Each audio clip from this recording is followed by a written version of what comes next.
Ashen Bahu Vaishnamaste Ushtaste Ushtahamaya Dashai Vahishtai Ashen Maname Ahuramasta. To think a good thought, to speak a good word, to do a good deed is righteousness. Happiness comes to those who live with the consciousness of righteousness. And with that sentiment,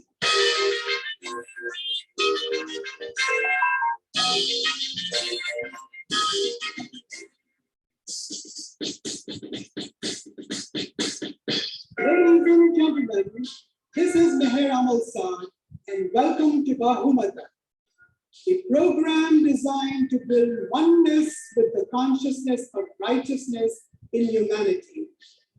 The goal is not to grow the plant, but to plant the seed for each one of us to blossom with our own love, light, grace, joy, and peace. So sit back, relax, and get ready for this very special journey to enlightenment. And as you do, please join me in giving a warm Zartushti welcome to our very own Zartushti neuroscientist from the United Kingdom, Dr. Karishma Koka. Welcome everybody to this very special program, Humata, which is dedicated to Asho Zarathustra with profound love for Ahura Mazda.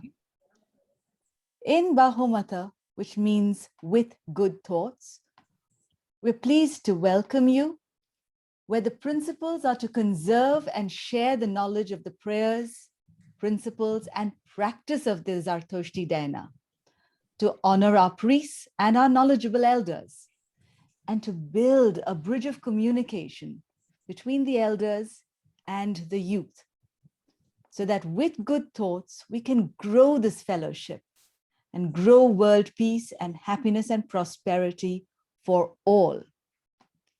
I'm very grateful to my own grandfather, Ervad Noshirwanji Pestanji Pantaki, and his father, Ervad Sahib Pestanji Noshirwanji Pantaki, our guiding light, Mobed Meheraban Firuzgari, our guiding friend, the late Mobed Soli P. Dastur, my mentor and facilitator, Mr. Meher Amal Sad. For support, I'm grateful to Mr. Noshir Dadrawala, and for support and technology, which makes all this happen, to Mr. Yazdi Tatra, and for inspiration to Mr. Rohinton Munshi. Our gratitude also to all the associations around the world, which like oysters, help us to thrive and flourish. And my gratitude to the Zoroastrian Trust Funds of Europe, including Mr. Debu, Mr. Dalal, and all our Mobeds, Ervad Yazad Bhada, Ervad Madan, Unwala, Writer, Bhedwar, and Vajifdar. For encouragement to Mr. Darius Potel and the family of Dr. Firoz and Mrs. Kerman Munshi.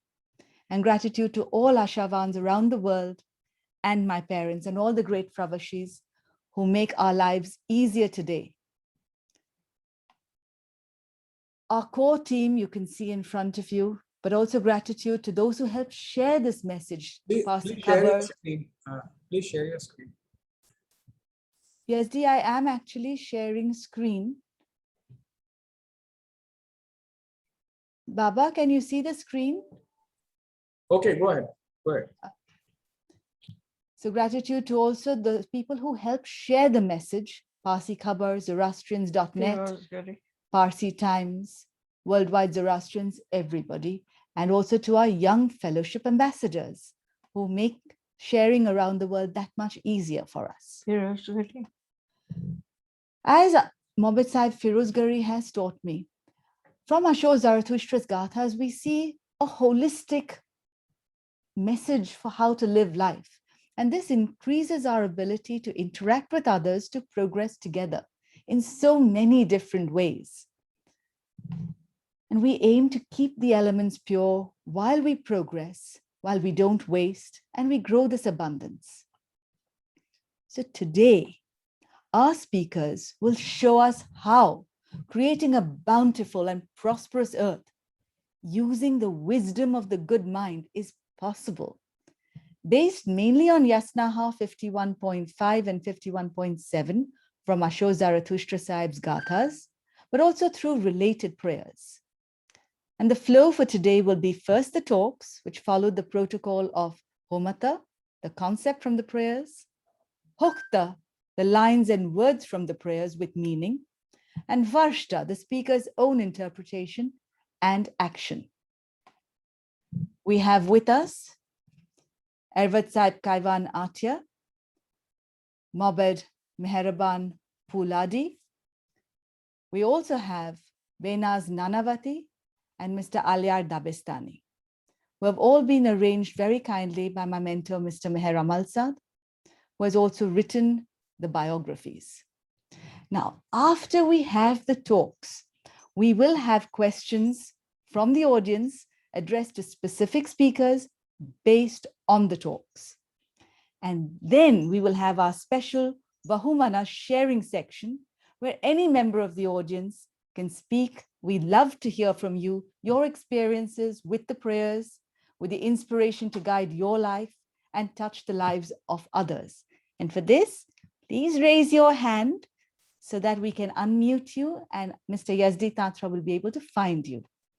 So that together we can explore these beautiful messages of the Daina, and the good thoughts and prayers we generate can generate good action, resulting in fellowship, world peace, and happiness. Before I give an introduction to Ervad Sahib Kaivan Antia, I will request him to please give us a hum bandagi. Ervad Sahib Kaivan Antia, over to you first. Yeah, thank you. So let us all stand together and, pray one Yatha, one Hashem, and the Yenge Hatam together. Yatha ho Vedyo Atharatu Ashachidhacha Vangeyus Dasdamanengo Shotanana Mangyos Mazdai Satrem Cha Aurai Aim Dare Gubyo Dadat Vastare Asem Vahu Veste Masti Ustasti Ustamaya Dashai Vaishtaya Shem Yenge Hatam Atiyasne Paiti Wango Mazda Ahuro Vaida Ashathacha Yaungamcha Tashcha Taoscha Yazamaide. Thank you. Thank you very much, Ervad Sahib Kaivan Antia. Ladies and gentlemen, it is with immense pleasure that I would like to introduce to you this dedicated and committed Zartushti Mobed from Victoria, Australia, whose family has opened up their hearts and their home to provide a spiritual feast of religious ceremonies for the Zartushti community in Melbourne, in Australia. Ervad Kaivan Antia is currently the chair of the Religious and Cultural Committee of the Zoroastrian Association of Victoria.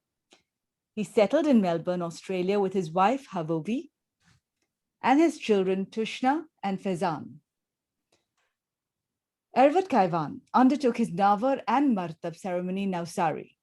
His son Fezan completed his Navar and Martab ceremonies from the Vacha Gandhi Agyari in Mumbai. And since his arrival in Melbourne in 2004, Ervad Sahib Kaivan has started a few religious ceremonies in Melbourne, like the special Friday night prayers held on the first Friday of each month at 8:30 in the evening, with all the lights off. And the prayers are recited by him and his son, Ervad Fezan, in front of the holy Atash Dadga. He also conducts special prayers on significant days like the Adar Maino, Adar Roj, and on Zartoshno Diso. He's also involved with the Sunday school, which is run by his wife, Habovimai, and another teacher, Dina Irani, who together provide knowledge on our religion and culture to members of their respective Zarathushtri communities. The Antia family has graciously opened their hearts and their home for the 10-day Muktad prayers for the past many years. Ervad Kaivan Antia, with the help of his family, sets up the Muktad table with the vases as a token of honoring the remembrance of our departed souls. In December of 2009, over 3,000 people from all over the world gathered in Melbourne, Australia, to discuss worldly and spiritual matters under the umbrella of the Parliament of World Religions. Now, the majority of these sessions were planned in line with the theme of the conference, healing each other, healing the world. Since all religionists had gathered to heal the world, the Zartushti choir group of all ages, led by Ervad Kaivan Antia, recited the healing prayers of the Ashem Bahu and the Yatahu Vairyo Dyahunavar in unison, preceded by an orchestra performing Also sprach Zarathustra by Richard Strauss. The members of the Zoroastrian Association of Victoria, the ZAV Association, had diligently designated a collage from Zoroastrian scriptures, history, and architecture, and its members enthusiastically answered queries of the conference attendees, Zoroastrian and non-Zoroastrian. Now, professionally, Ervad Kaivan is employed by an ASX 200 company, and he is in the group as the risk manager responsible for risk management across the group, which has companies in Australia, New Zealand, and the United Kingdom. He prays daily and has utmost faith in the power and in the vibrations of our prayers. With that statement, ladies and gentlemen, and that vibrational sentiment, please join me in giving a warm Zartushti welcome to our very own dedicated and committed priest from Australia, Ervad Kaivan Antia. Over to you, Ervad Said, for your presentation. Thank you, Karishma, for your kind words. And thank you, Karishma and Meher, for inviting me to speak on the Bahumata session. So today I would like to commence with basically, so today's topic is Yasna 51.5 and 51.7. And the first slide, please, Yazdi. So what is the Yasna? The Yasna is a compilation of Zoroastrian prayers in which we remember Ahura Mazda, the Amesha Spans Fravashis, and other living and non-living creatures. Several of our prayers from the Khorde Avasta have been sourced from the Yasna, including the Atas Nyais, Sarosiastvadi, and also the 17 chapters of the Gatha. Today, my topic is Yasna 51.5 and 51.7, which form part of the Vokshatra Gatha. So the prosperous earth, why is it required? So following on from Yasna 51.5 and 51.7, there are some relevant facts which I would like to share with all of you. Being a Zartosti, you may already be aware of these facts. And those facts are around 1 million animal and plant species are currently threatened with extinction. Nature is declining globally at unprecedented rates, which is stretching our life-supporting systems almost to the breaking point.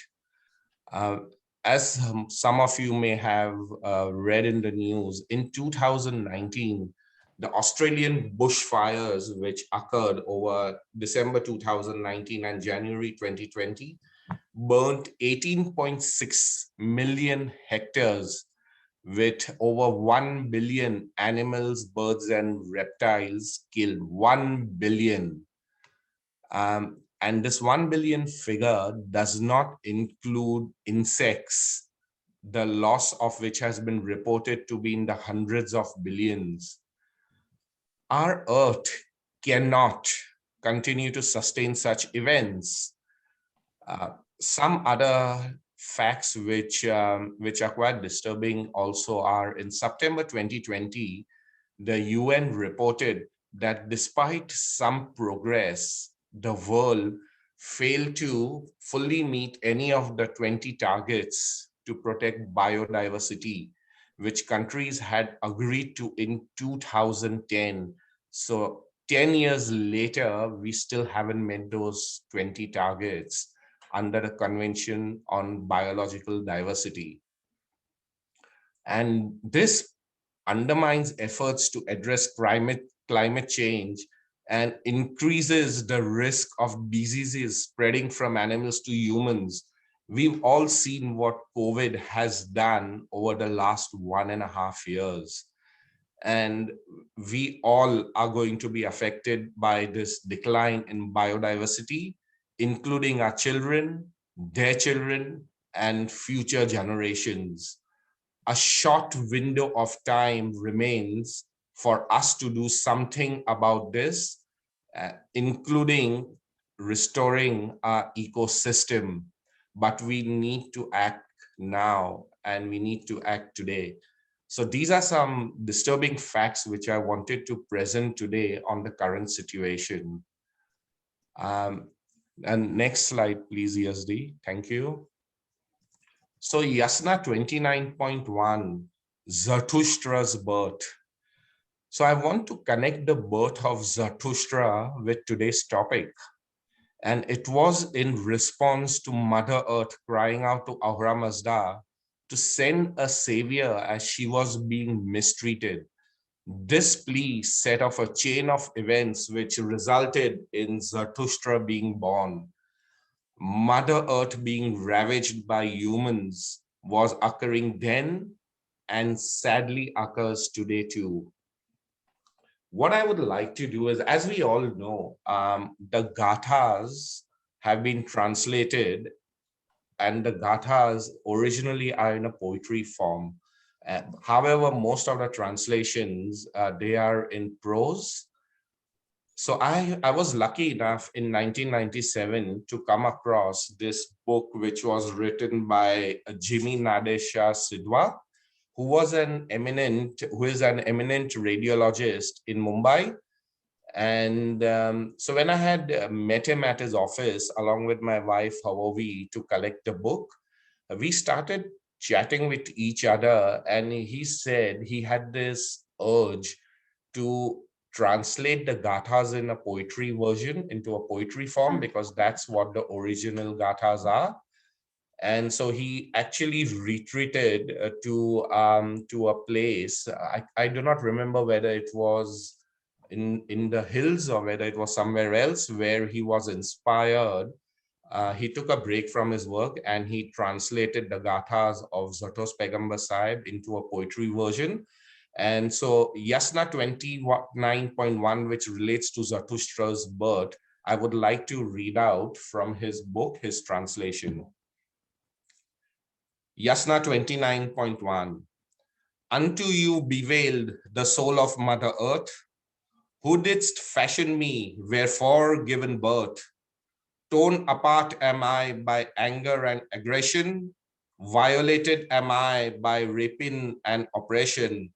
Other than you, I have no protector, so for my salvation, send me a strong savior.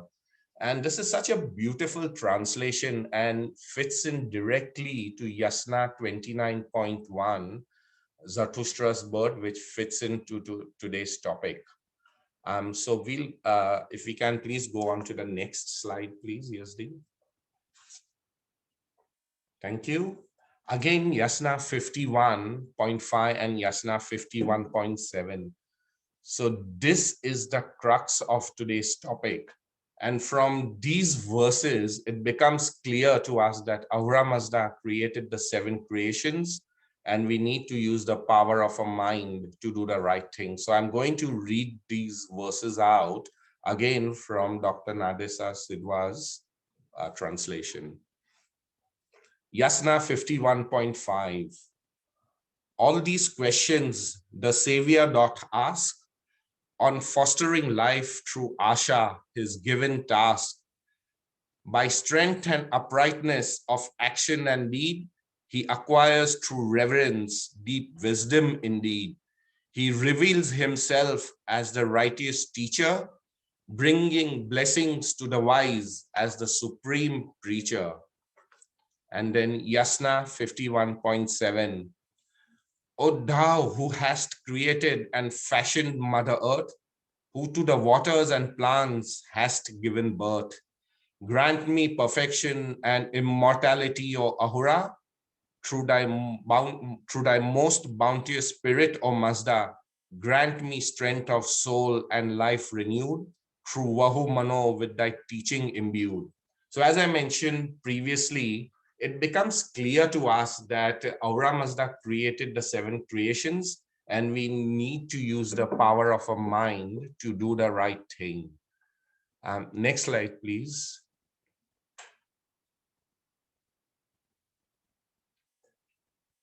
I always love to say to my colleagues at work and to others when we meet that we Zoroastrians are actually the first Greens.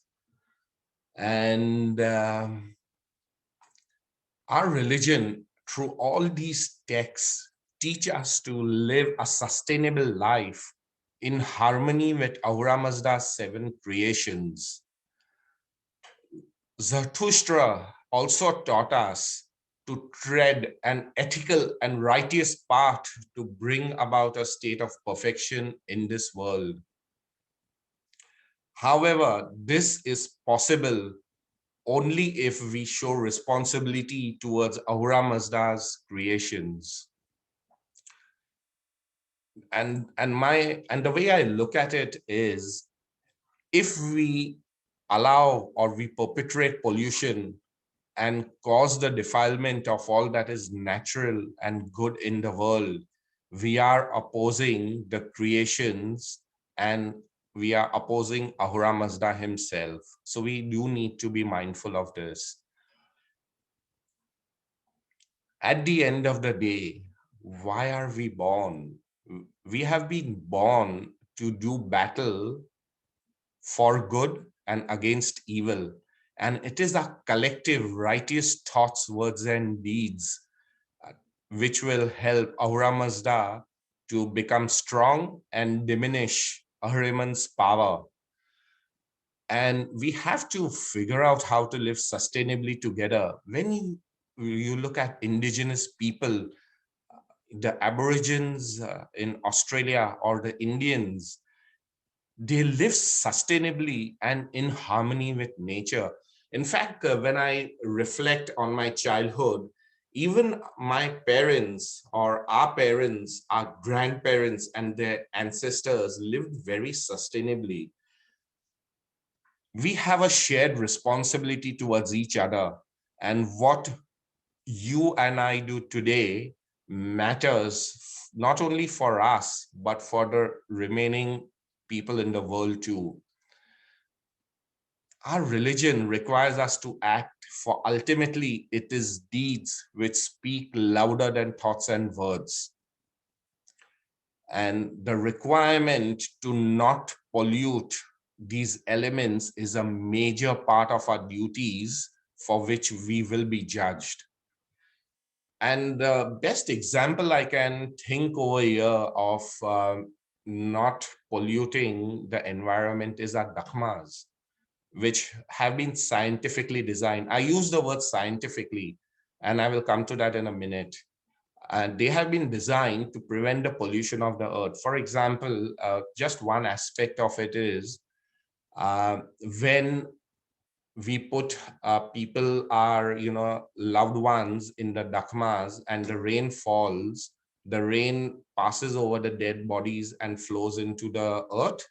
And to prevent, because dead matter or dead people or dead matter is considered as naso in our religion, what our dakmas do is they have a layer of charcoal. So when the rainwater flows over the charcoal, it binds all the impurities to the charcoal, and the water which then flows into the earth is free of pollution. And this is incredible. Some food for thought for everyone. This system was implemented thousands of years before, but today we do know that water purifiers do use charcoal, something to ponder about. And next slide, please, Yazdi. Thank you. So I think it's the slide before, which is, how. Sorry, my mistake. I've skipped out one slide. How. So coming to how do I live sustainably, for example. I'm sure all of you all do it, but it's simple things like using only what is needed. I do not throw away things if they are working, and I try to recycle them. Switching off electricity from the power points when not needed is one other way, where I try not to live sustainably, and ensuring that the right things are put in the right bins, so recycled things do not go to landfill, and absolutely not wasting water. So these are some of the things I do. But from a religious viewpoint, as a priest, so things like, for example, when a sadro, which we wear, it tears, we should cut off the gidu, the gareban, and use the rest of the cloth as required. Simple things like when someone in a family passes away, we should use old sadras and not new ones, as these cannot be reused once they are put on a dead body. And I would encourage everyone to think of what our parents, grandparents, and the ancestors did, and try to follow what they did, because they lived sustainably. They led simple lives, yet they were so healthy. And my main purpose today was to talk about our religious requirements. And I hope this will help you to think about how we can live in harmony with nature. Every small step counts. Thank you for listening to me. And Ata Zamiyat, Ata Afrinami. Thank you.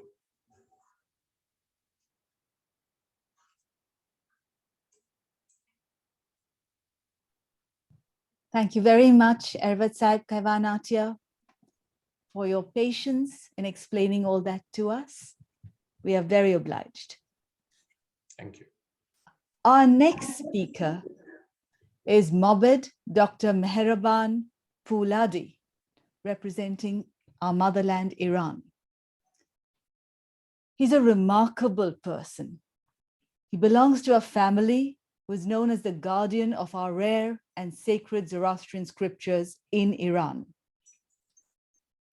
Mobed Dr. Meheraban Pouladi is the grandson of Arbab Meheraban Pouladi, who played an influential role in shaping the destiny of our Zoroastrian Zartushti community in Iran. He's an engineer and a Mobed, and is the Deputy Director and Vice President of the Zoroastrian Mobed Council of Tehran, and has served as a researcher and religious teacher for the past 30 years. He has also served as the head of the Zoroastrian Youth Association in Avaz for 8 years, and worked as the head of the Zoroastrian Association in Mazre Kalantar for 3 years. Dr. Pouladi has authored research papers and contributed to numerous articles on our Zartushti religion, ancient culture, and languages. He has been the instructor of many religious workshops and the referee of many Gatha and Avastan competitions.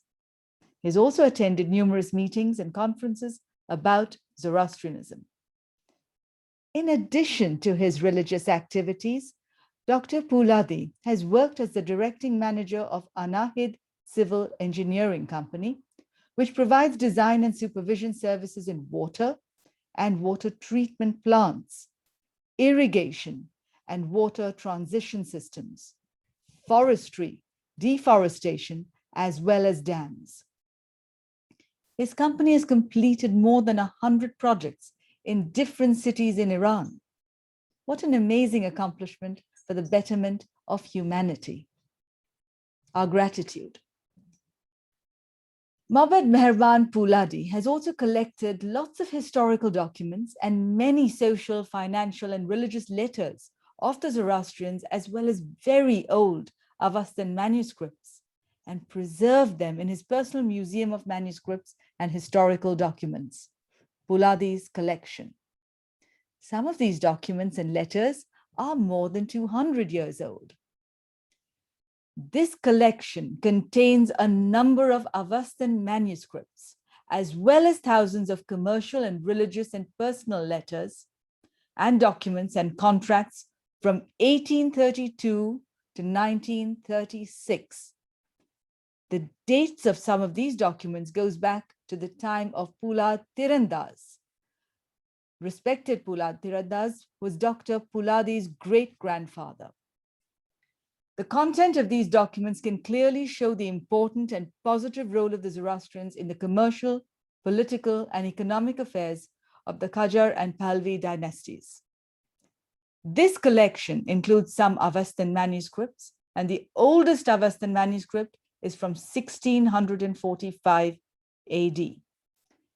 This museum is located in the Zoroastrian neighborhood in Yazd, which is one of the most important historical neighborhoods in Yazd. It is considered as the important archive of the Zoroastrian manuscripts and documents in Iran because in the recent years, we all know this, but it's very helpful to be reminded of this. Many documents and Avestan manuscripts were discovered in this neighborhood, which would otherwise have been lost if they were not conserved. We are very grateful to Dr. Meheraban Pouladi for preserving this valuable asset on behalf of our precious Zartushti community, and to Mr. Meher Amal Saad for highlighting this today. With that immense sense of gratitude, ladies and gentlemen, please join me in giving a warm Zartushti welcome to our very own special young Iranian Zartushti Mabed, who serves as a beacon of light in our community. In order to make this presentation special, Mabed Dr. Pouladi has recorded his presentation at the Poulad Museum in Yazd, so that you and I get to see a special glimpse of this sacred place in Iran that his great-grandfather and grandfather preserved for safeguarding the heritage of our Zartushti community in Iran and for us around the world. Ladies and gentlemen, I give to you Mabed Dr. Meheraban Pouladi from our motherland, Iran.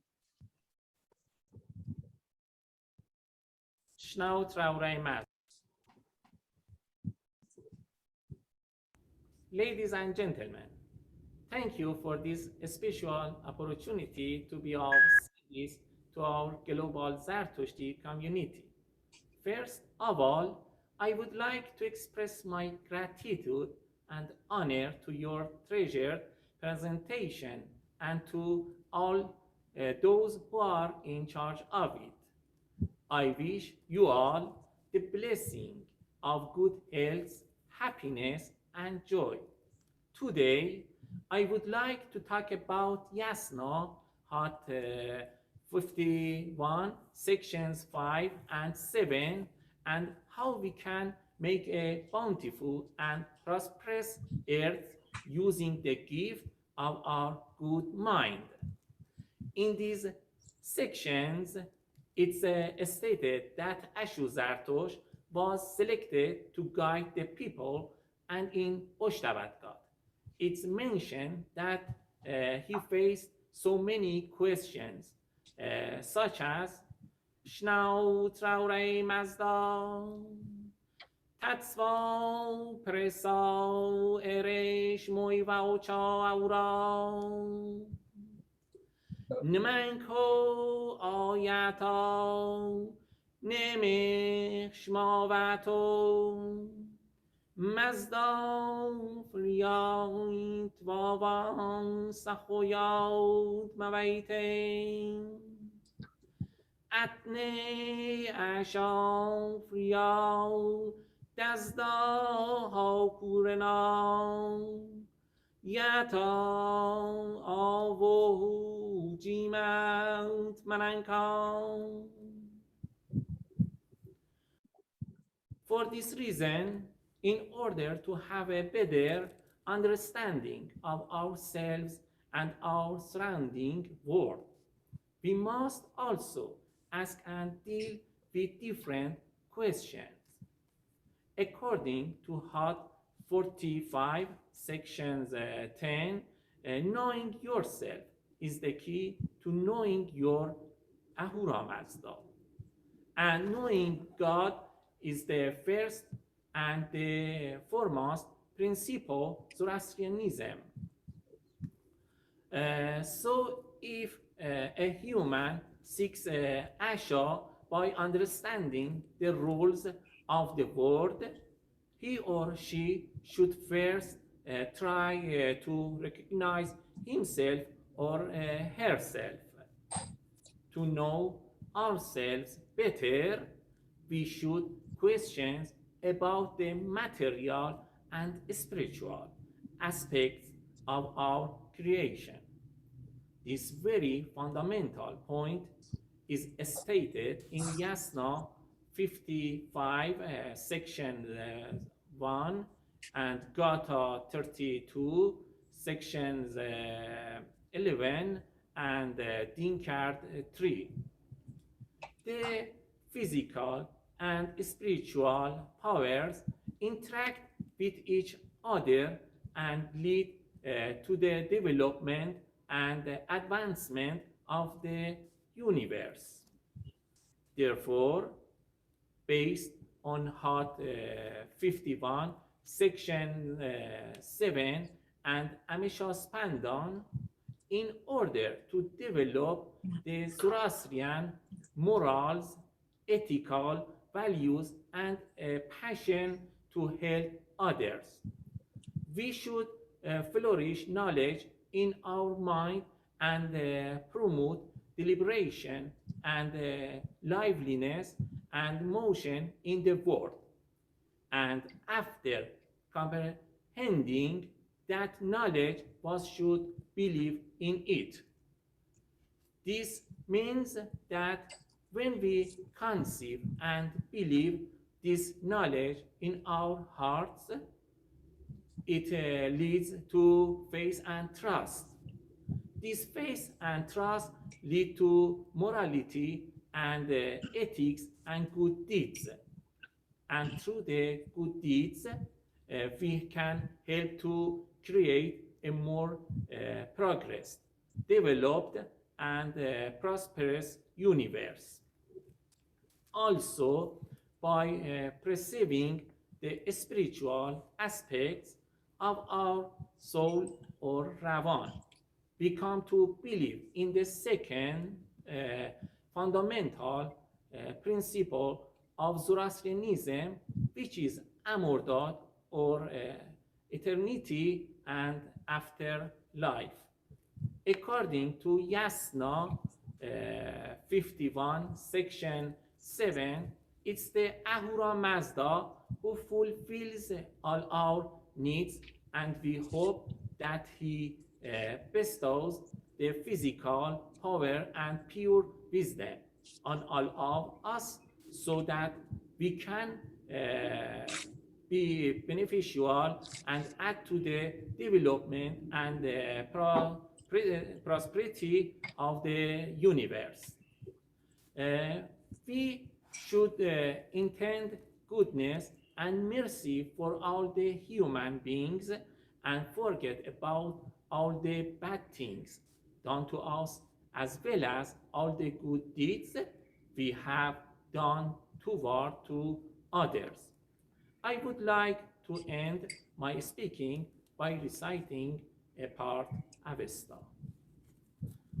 شنو تراوره مزدان مزدی اسنو احمی مزدی اسنو زرتوشنینج فروران آستو تسجاو فرور تسجاو آستوی همت منو آستوی اوختم بچو آستوی هوشتم شیاوتنه آستوی دینیا ونکوی موز دیاسنین فرسپایا خزرام نیزا سنیتیشن خویت ودتام اشانیم یا ایتینام چاو بوشی تینام چاو مزیشتا چاو ویشتا چاو سریشتا چاو یا ریز رتوشتین اهورایی مزدایی بیسپا و چینمی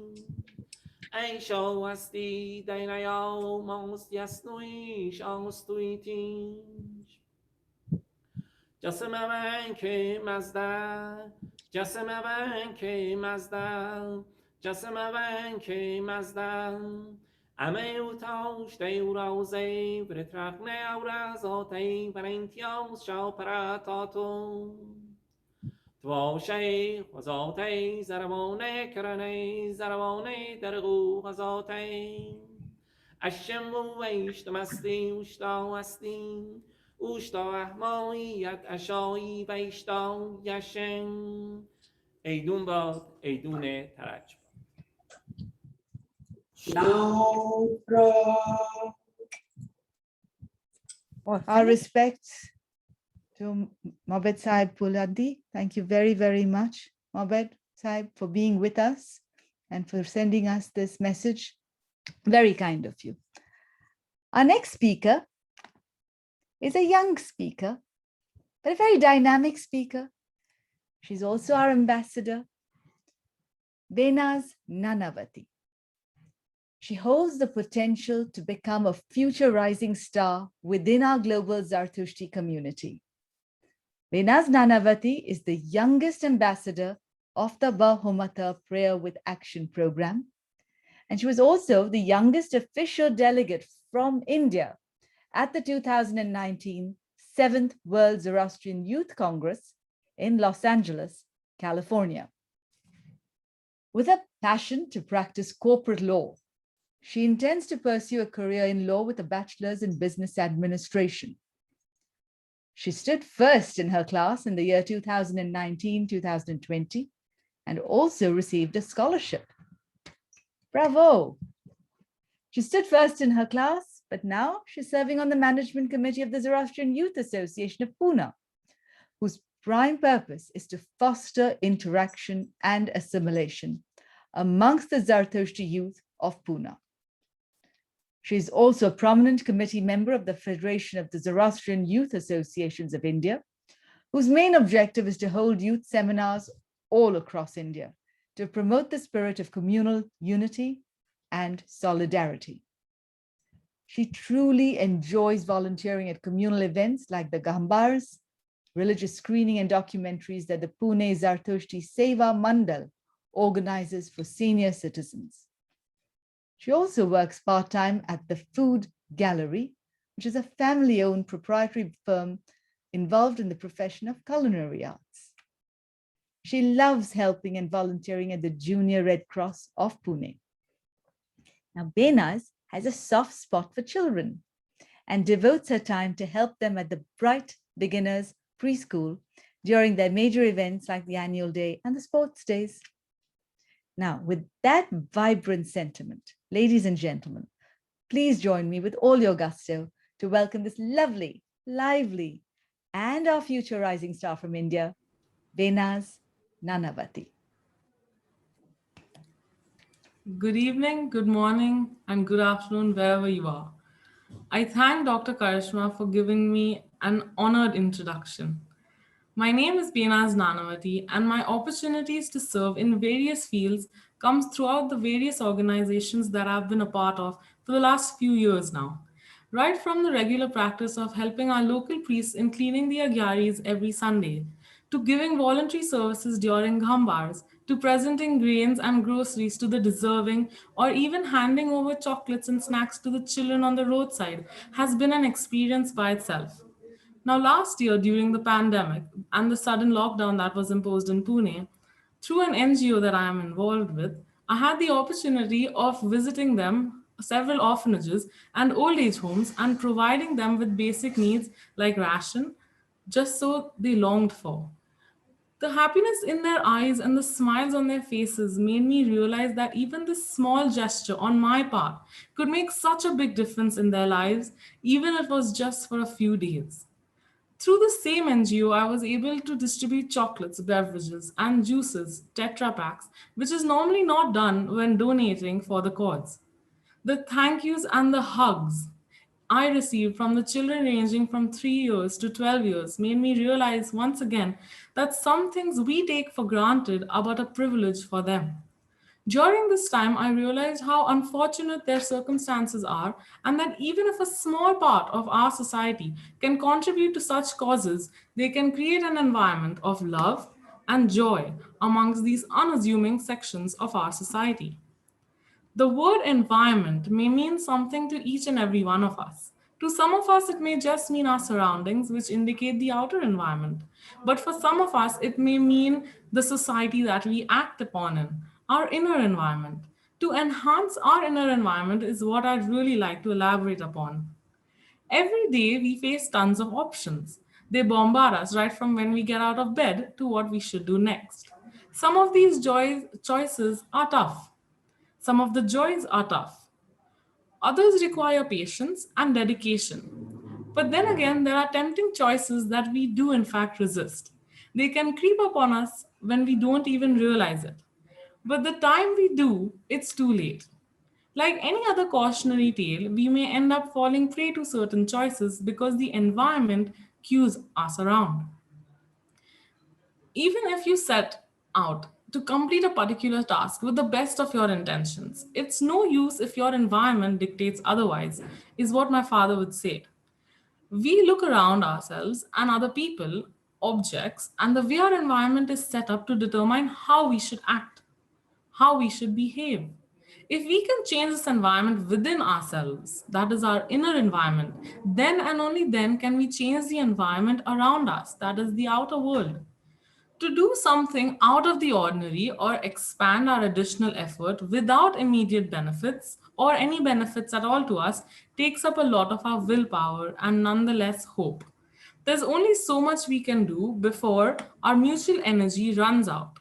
So most of the time we find ourselves to choose the path of least resistance. And if something what we want to do is out of reach at the moment, we'll probably just put it aside and do it later.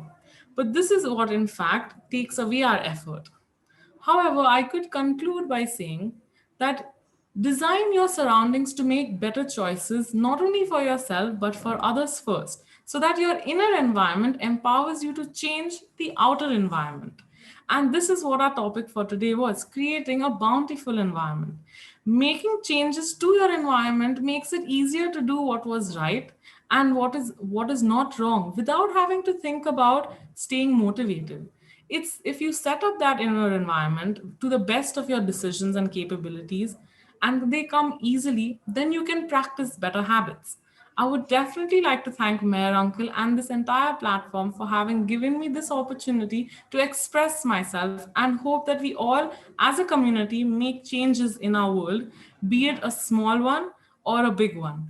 Now, being in fact 19 years old, I feel what I've done is hardly anything or a drop in the ocean.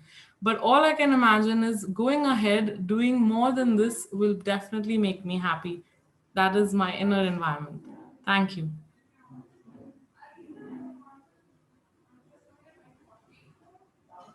Thank you very much, Behnaz. Much appreciated. Thank you. Our next speaker is a very, very special person. All our speakers are special, and Mr. Alayar Dabestani also has done so much. He represents today Canada, Iran, and the United States of America. Now, this amazing Zartoshti, whom I'm about to introduce, belongs to the visionary Dabestani family from Iran, who are well known for their humility and character.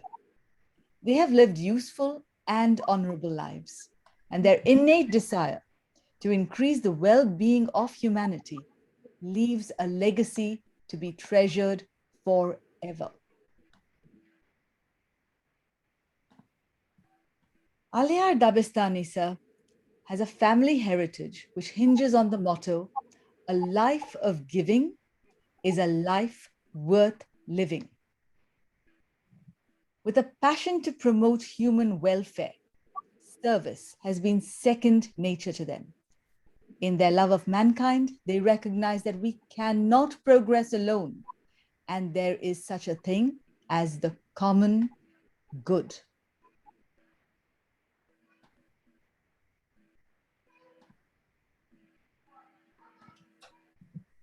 The Dabestani family legacy of service for humanity started about 120 years ago with the late Khodada Dabestani, who was Alayar Sir's grandfather, who built a water reservoir in the center of the village to serve the entire community of Sharifabad in Yazd. He also donated his assets to have monthly gahambars done, a communal tradition which still continues to this date. Much gratitude to you, sir, and to your family. His father, Ardeshar Dabestani, was known as Master Ardeshar because he was the founding principal of the Sharifabad school and successfully served as the school guardian, Dabestani Jamshidi, for 38 years. This school was established by the Parsis at the Anjuman of Akhbar Sahibam Parsian Hind to establish, teach, and manage the first school of Sharifabad. That was the turning point leading to a new modern education in the history of Sharifabad. Mr. Alayar Dabestani is a shining example of a man who was born poor, that is monetarily so, but with his own perseverance gained international recognition with his new family credo, "Dabestani, thy name is philanthropy." Alayar Dabestani made a career of acquiring, developing, and selling real estate in the United States and Canada for the past 45 years. As chairman, he owned and operated numerous theaters near you in the United States and Canada for about 25 years. He partnered with Indian movie theaters and Eros Entertainment for distribution, exhibition of Indian movies across the United States and Canada. He also focused his business acumen on real estate and private investments, acquiring real estate ranging from office buildings, shopping plazas, multifamily residential properties, as well as participating in land development and property renovations. He is also engaged in many private investment opportunities, such as biodiesel, medical clinics, and commercial development projects, to name just a few. Now, recently he entered into the WZCC, that's the World Zoroastrian Chamber of Commerce, Tiger's Den, at 2019 7th World Zoroastrian Congress in Los Angeles, and in the WZCC Global Conclave 2020. This special program offers a unique opportunity to give our budding entrepreneurs a platform to pitch their ideas to the best in the industry, Tiger investors. Not only does this prove to be a project for investors to get great opportunities to invest capital into young businesses, but also encourages our youth to start their own businesses. In 2002, Alayar Sahib was honored and recognized by the WZCC as the Worldwide Businessman of the Year. He has been a member of the Zoroastrian Society of British Columbia for 9 terms. He helped found the Zoroastrian Society of Washington State and still serves as a founding trustee for the past 30 years. He's been actively involved with Fazana and the World Zoroastrian Chamber of Commerce, and continues to do numerous charitable works in Iran, India, the United States, Canada, and other places around the world. Together with his late brother, Mr. Farhad Dabestani, they dedicated 20 years to focus on qualifying and providing over 100 university study loans annually for Zarathushtri students This capital funding was provided by Mr. Alayar Dabestani. Now, this is very special. As repayment for their loan, Farhad and Alayar asked each student to sign a pledge stating that they were to pass on this kindness they received to others in need, in much the same way that they had received, and do this whenever and wherever they could. The Each One, Reach One, and Teach One program. He has also successfully sponsored more than 100 youth from Iran to the United States and Canada for them to have a better career in their lives. Now, this story speaks volumes about the value of reaching out through his selfless dedication to service. Over 50 years ago, Aflatun Ashuyan, a friend of his, asked Alayar to lend him 100 tomans. Alayar asked him, what for? He didn't say anything. He took this money from Alayar, changed it in the bank for 5 rial and 1 toman coins, then went towards the village. In every lane, he announced loudly to the villagers to gather near the spring water. Pulled up his trousers, went into the water and called out loudly, "Whosoever allows me to wash his hair, I will give him 5 rials. And if he lets me wash his body too, I'll give him 1 toman." All the villagers naturally queued up. After he finished his job, he came out of the water, straightened up his trousers and told Alayar, "These people were once given a bath when they were born, and then once they receive it when they die. I just wanted to give them another bath in between." How one good deed from Alayar manifested multiple good deeds by Aflatun. This is just one example. And with that hair-raising amazement, ladies and gentlemen, please join me in giving a warm Zartushti welcome to our very own dedicated and global philanthropist, Mr. Alayar Dabestani from Iran, Canada, and the United States. Alayar Saib, over to you.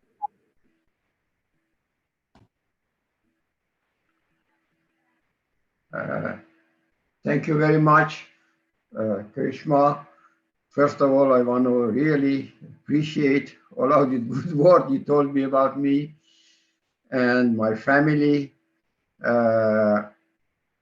First, I have to say that name a few persons that influenced my life a great deal. First one is my father, Ustad Ardeshir. He was always telling us that you don't want to be rich. You want to have enough money to help the others. Always that was his advice to us. And then I have to really thank Baba Meher with all of this talking and advising me and helping me to do that. I really appreciate that. And also in my life, I have many people that I should thank, but especially I like to thank the late Jamshedji Pauri in Vancouver, Canada. He influenced my life a great deal, and God bless his soul. And also a very good friend of mine, Mr. Ruintan Rivetna. He really influenced my life a great deal also, and encouraged me to be part of the society and if I can do anything on that one. So after saying all of this right now, my life when I came to Canada, the reason that I wanted to come to Canada or other countries, I wanted to get my PhD. In Iran, those days, we didn't have PhD. I finished my MA, and then I applied for US and England. Both of them I got admission, but to be honest with you, I couldn't afford going there, paying the tuition fees. So a friend of mine told me, "Why don't you go to Canada?" I said, "Oh, Canada is cold," and I didn't know nothing that much about it.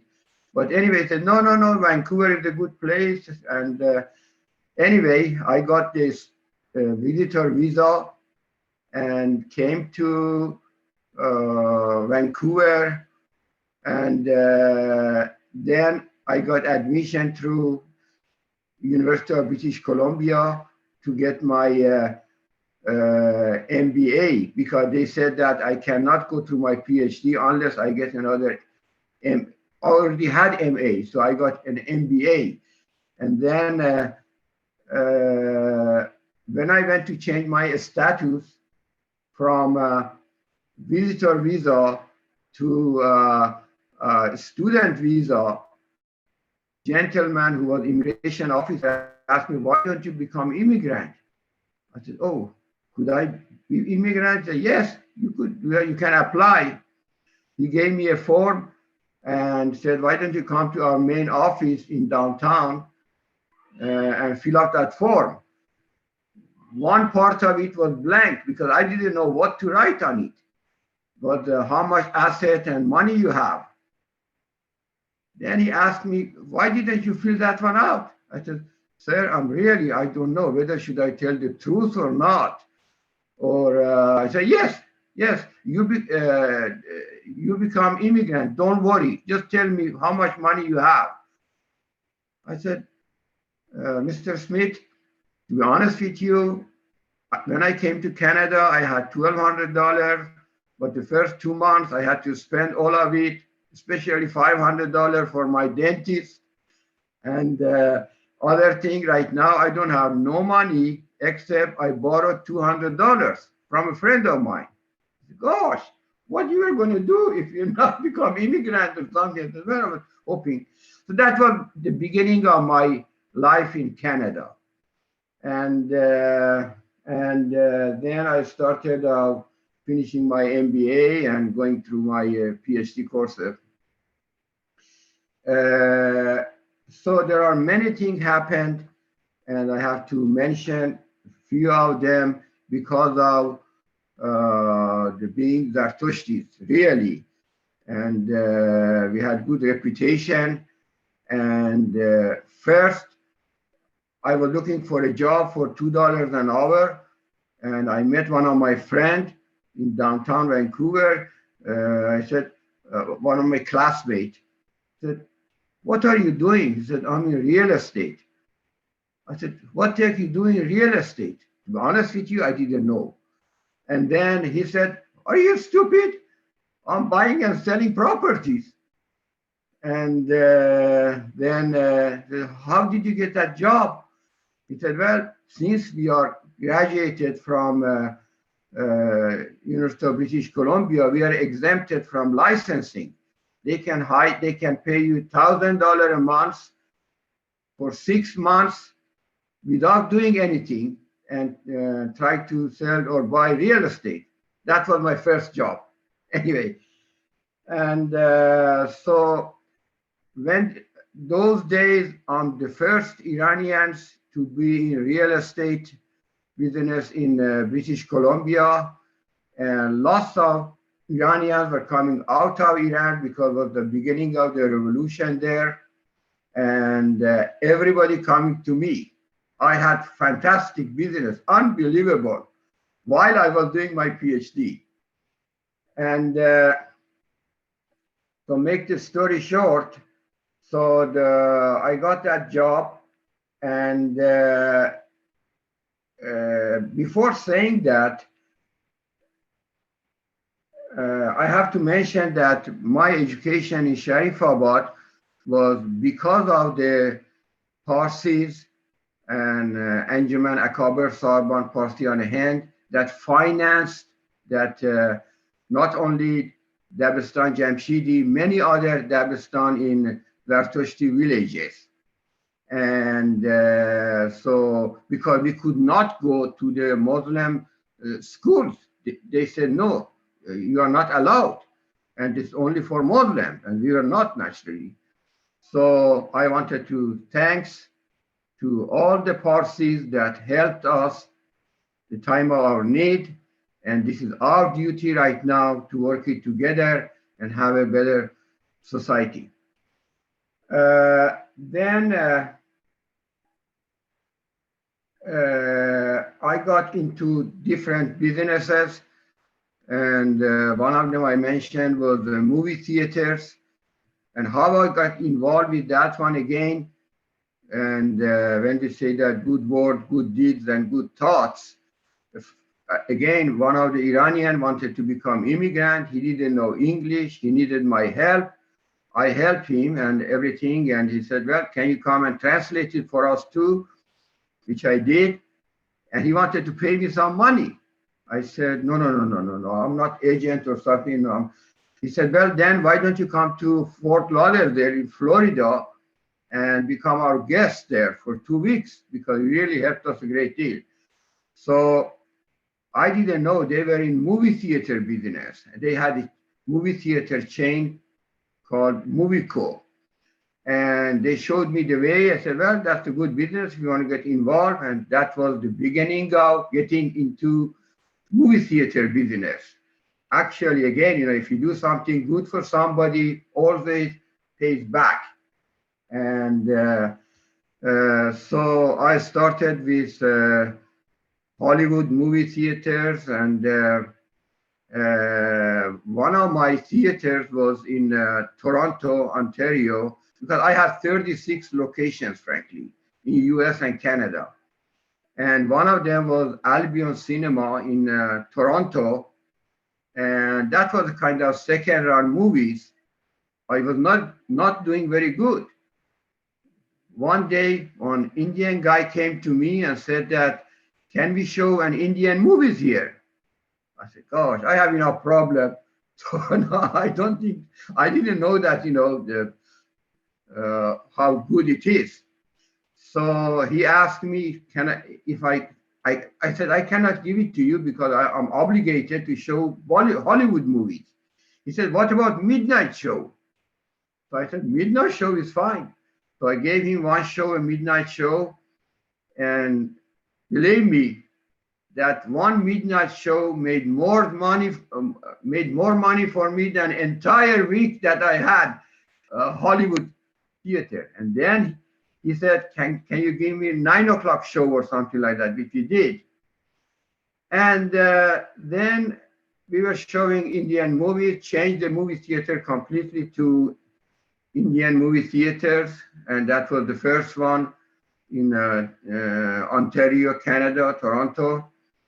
And then I had a call from the president of Eros Entertainment, Eros International, Mr. Lula, Kesher Lula.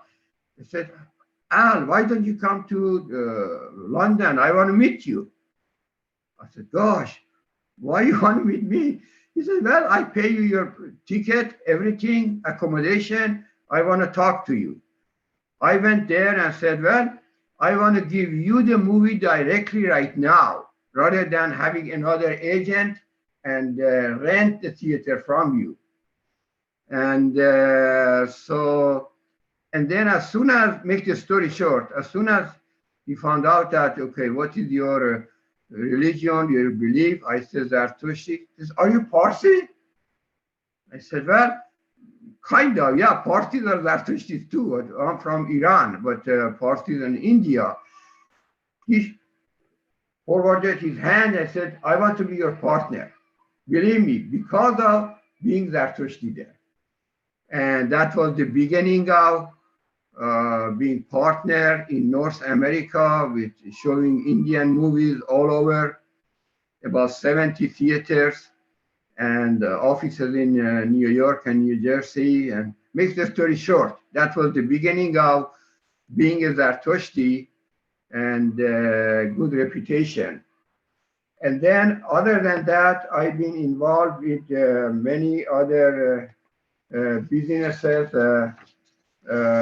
like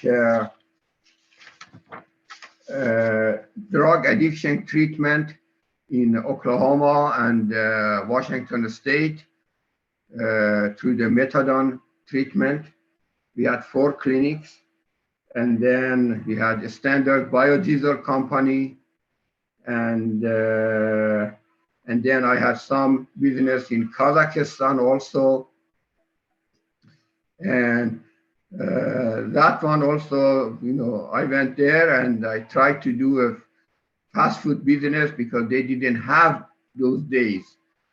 And makes a story short, it didn't work out. So I lost about 350,000 and left. But there are lots of corruption and different things. I said, that's not the place for me. And many other businesses, the gravel pit and construction business and all of these things. And I should say that, I'm really proud that we are Zartushti, we are have a good deed and good thought in our mind, and we try to help humanity any way that we can. I guess that's the shortest story that I have, and thank you very much for listening. If I can answer any other question, I'll be happy to do. Thank you.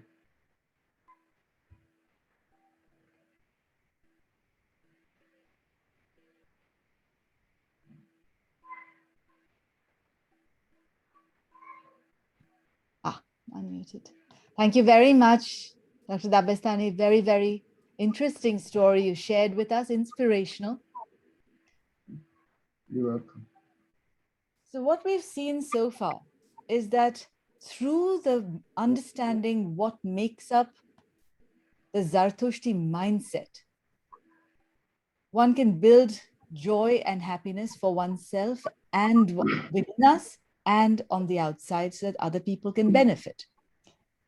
Now, as we said earlier, we will take questions related specifically to the talks and then have Vahuman sharing where anybody can share their own experiences with the prayers and the inspiration. But for these, please start raising your hand so that Yazdi can then find you. Some people have started populating the chat box. Thank you very much for that. I'd like to just point out how the Yasnaha 51.5 might help relate some of the things you've heard to your own life. The Zarathustra Sahib says to us, Vispata paresas yatha ashatacha gam vidat. So questioning all matters, so that through righteousness, the diligent man or woman may render the world prosperous. Vastro shautnai shereshvo hashkush ukrutash nimanga. The diligent man through his good deeds who is righteous, with his good wisdom through humility. And then it says, Ye daitabyo etre eresh ratum kshayas ahivao shista. So according to the just law, he looks upon the righteous leader who is able and righteous and looks upon him with reverence. Now, chista is also knowledge. It's one of the three types of knowledge. So while you consider your own questions, the dialogue within you, as Mobid Sahib said, we need to understand ourselves in order to understand Ahura Mazda. I invite you to the Sunday, 1st August 2021 next session. And we will reflect upon the Gatha. Nemanga Ostano Sasto Rapidrayao Manius Mazdao Porvim Spentayao Ashao Vispen Shona Vangeus Kratum Manango Ya Snevisha Geusha Urbane Ayayasa Nemanga. So now, thank you all for your questions. We have some hands raised. We'll first take the first question from Mr. Firdosh Mehta. Firdosh, sir. Yes, please, will you unmute Firdosh? Yes, I'm unmuted. Great, please go ahead. And Yazdi, if you'll record this part of the session in complete gallery mode after each person asks their question. Yes, Firdosh, sir, please go ahead. I just have this question in my mind for a long, long time, and thank you for the opportunity to ask. It is common, and as I grew up, also this was there, and things can change. I understand. We are talking about Avesta, which is an ancient language, so it's kind of tough to know what exactly it could be today, even in its pronunciations as well as meanings and interpretations and understanding. But my question was to respected Ervad Kaivan. In his benediction earlier, including the Aunavar, which is the Yathau Veryo, he prayed it in the last verse as Dare Gobyo, which is what many of us know. Whereas my copy of the English script of Cordia Vesta by Union Press in Mumbai indicates same as Dregubio. May I ask which pronunciation is correct? And secondly, does the difference in the sound affect the vibration importance of our fundamental Avnavar prayer? Like, is the vibratory amazing philosophy of our prayers affected by actually how the sound comes out or not? Thank you. Thank you, Fidosh. The correct pronunciation is Dare Gubio Darat Vastare. And our prayers do need to be recited in the correct way, with the correct pronunciation to have the maximum effect. So absolutely there. So it's possible that, you know, in a public forum, I may have sort of mispronounced it. And if that's the case, I apologize. Thank you. Can you give me some idea of the reference where your pronunciation is mentioned? I'm trying to research that, and I keep finding Dregubio in all the books. Even I've asked some of my Iranian friends in Farsi how they pronounce it.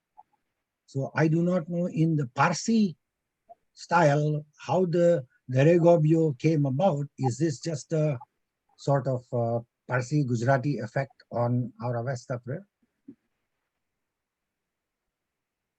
I am asking in a not questioning your authority, just from education point of view. Yeah, no, as I said, the way it's, I've always pronounced it as Dare Gubio. And I think that is the correct pronunciation as well. So Dare Gubio Darat Vastare. I would have loved to have a reference, but this is what you have explained is fine. Thank you very much, Mobet Sad Kaivan. Thank you. Thank you, Firdosh, for referencing us to a very important point that Ervad Sad Kaivan has highlighted so beautifully, that the vibrations of our prayers, or what we say, the Matravani, has its own meaning, its own power, and its own efficacy. So the physicists among us would identify this concept as resonance. Of the people who think of the universe as matter and energy and vibration will think of this in terms of that sort of vibration. So thank you for your question, and thank you, Ervatsad, for your very clear answer. Manik Bujwalaji, please go ahead. Yeah, thank you for the opportunity to ask the question. I wanted to ask the Iranian Mobed as to, and anyone else, as to whether the documents that have been discovered recently, in years, are they being digitized? Because, we know that from past experience that physical material documents have often been destroyed by people or accidentally. And so my question was about that. Thank you very much, Manikji. We will forward this question to Mobed Pouladi. I do have reference that there has been the Yasna project with Mobed Firuzgari has been digitized, and the book has now reached SOAS, and the digitized version will soon be shared. So that is one project by at least 2 students that has come to successful completion. And I do hope this wonderful project by Dr. Mobed Pouladi will also be digitized. I'll get back to you on this once we find out. Thank you. I have one more question, was whether the festival of I had one more question, was whether the festival of Tirgan, is being celebrated everywhere or only at some places, because I think that most of the Parsi, organizations, mostly I have not heard them celebrating that. Today I'm going to be doing a prayer at the Tirgan celebration done by the California Zoroastrian Center. And so I think it's important we continue our traditions. Absolutely, Manik Sahib, and Tirgan Khojestebad to everybody. Tirgan was on, as Faribor Sahib, as Faribor Jan has expressed before, it probably should be on the 21st of June if we follow the calendar in the way that is cyclical, because we have a great respect for nature, but not just nature. The Gambars are celebrated, and it's more a reverence for the abundance we receive from nature, like most of us will know. And if anybody else has an erudite comment to share on this, please do share. Because it is all about, like in the Ahunavar, we need to share with those who need. And we can do this with celebration when we have the greatest abundance from nature. So yesterday, the Zoroastrian Trust Funds of Europe had, they have this care for the Zoroastrian community, where the younger and the elder people come together in a transgenerational care approach through keeping company and giving, talk, having an opportunity for chats with the elders. And we got together yesterday on Zoom, where Ms. Shaheen Bekradania and Ms. Sanobar and Mrs. Farah came together and shared both in English and in Farsi. The only thing is we couldn't splash water on everybody. So that's going to happen at a later date. We all may get dunked into the nearest fountain or something like that. Yeah, so, we are going to have that done at the local park, in Fountain Valley, California. So it's going to be fun. Also today, Mobed Zarir Bhandara is having a celebratory Jashan. I will share the link over here in a little while. Over to you, Geeta. Thank you so much for sharing. Go ahead. Good morning. Thank you so much for all my teachers. I'm sincerely blessed to be among all the Zoroastrians. I am Zartushti from Iran, and I am so happy to be here. I have a question for the Mobet from Iran. His message to me was, know yourself. And if you know yourself, you will be happy. Search for the happiness in life. I would like to ask our friend, Dr. Dabestani, or Mr. Dabestani. He really knew himself from the day one, that what he is doing, he knew what he has done and his accomplishment. He knows himself. I'd like to know that if he's really happy because he knows himself, or did the Mobed from Iran means something else by saying know yourself? So is Mr. Dabestani really happy by knowing himself? A, not the material world, that's irrelevant. Knowing, really, is he happy? So, and then the second question would be, if the Mobet means knowing yourself, meaning how Mr. Dabestani know himself, that's what he meant. Thank you so much for taking my question. Dr. Dabestani, over to you, please, for your version of your interpretation. I'm sorry, I missed the question. The question is this. So Mobed Sahib Pouladi said, in order to know Ahura Mazda, we need to know ourselves. So in the Zartoshti Daina, we have in Yasnaha 38, we talk about Tushna Maitish, which is internal reflection, internal quiet contemplation, so that we can understand ourselves and be content. Then, Geeta, you probably know this very well, that even the Amesha Spentas, and we have with us Mr. Meheraban, we have Mobed Saib Kaivan Antia. I'll reference Mr. Mobed Kaivan Antia next, if he'd like to take this question. But we also have the concept of the Amesha Spentas, which we imbibe within ourselves. So this concept is very much about bringing into us that which we then want to share. So first, I'll pass your question to Mr. Alayar Dabestani Sahib to please say whether you are happy as you know yourself, and then you have shared the abundance you have created. And then Mobit Sahib Kaivan Antia, if you would like to further comment, I'll be grateful. Alayar Sahib? Well, I'm happy to answer that. And yes, I'm very happy. And especially when I see the need is there and I can do help there. That is the best gratitude that I have and I feel. And I'm not there to accumulate wealth only. And thanks God, don't need it that much anymore. But my happiness is helping the others. Yes, I'm very happy. Thank you, Alayar Jan. Yeah. Over to you, Mobit Sahib Kaivan Antia, if you would like to add anything further. Yeah, thank you. Sure. The way I interpret it is we all, when we were born, we were basically, when we were young, we were sinless. We were always in touch with our conscience. And as we grow up, somewhere along the way, sometimes, we lose touch with our conscience.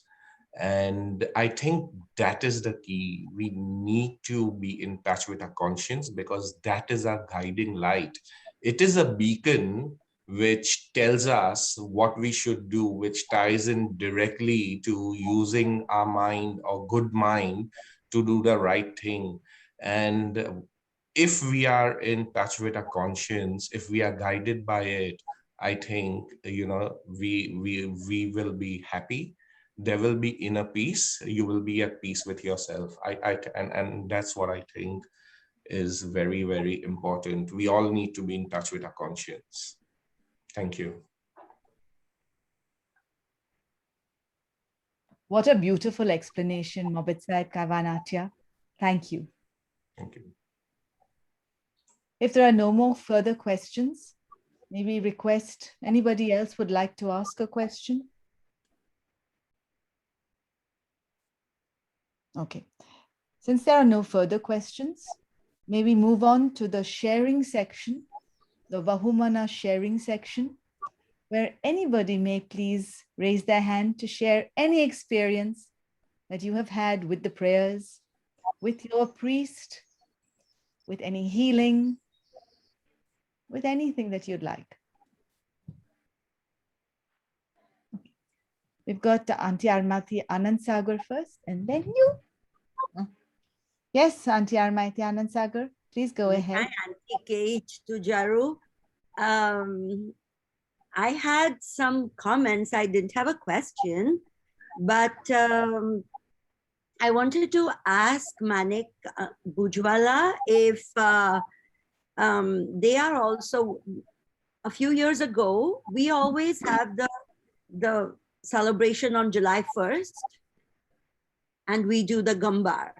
But according to Fasli calendar, very often, even this year, the Tir Mainan Tir Roj, according to Fasli calendar, was on July 1st.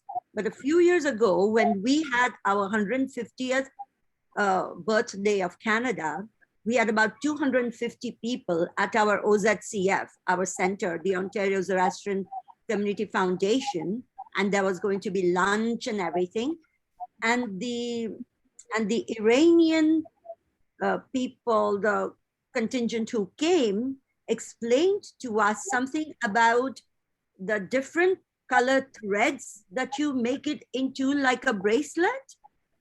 I mean, apart from the throwing of the water, which we found hilariously funny, but are you going to do that too? Because that's something I learned for the first time about like 5 years ago when we had that. So all these traditions, I think we should not forget about them. Well, I am not knowledgeable about the thread part of the ceremony, only about the throwing of water. And of course, we we recite, Mobeds and Mobediars, we recite the Afrin Gan, Gambar Afrin Gan, because it's also Maidio Shem Gambar. But I think that that is something I will have to learn about, and see if we can continue that part of the tradition. It was very interesting, and the Persian ladies were sitting and making them all through the morning. And then when one of them came and stood and started talking about it, it was all in Farsi and somebody had to translate for us. They were handing out these to wear as little bracelets. Oh. And what I wanted to also tell you is, I was kind of in charge of, doing things together at our end, because we had 3 associations coming together. That's why we had 250 people, and we had Dandar Patio as our lunch and everything. And that day they were calling for rain. And everybody was very happy that, oh my God, it's Tirgan, so we will get wet anyway. But they were also worried that our hall does not hold 250 people. And if it rains, we all can't come inside. And what are we going to do about lunch and everything? So I told them that I have sent a special message to God. And I say that to everybody in jest. Every time we go camping, I said, don't worry. I have asked God that it is not going to. And so that day I said, it is not going to rain until 3 o'clock. At 3:03, the rain came down.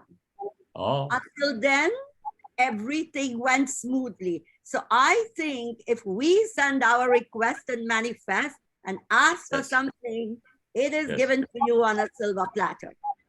Yeah, that is very true. I one time at an interfaith prayer meeting conference, one of the people asked me if I can pray to God, for rain, because we have a drought in California.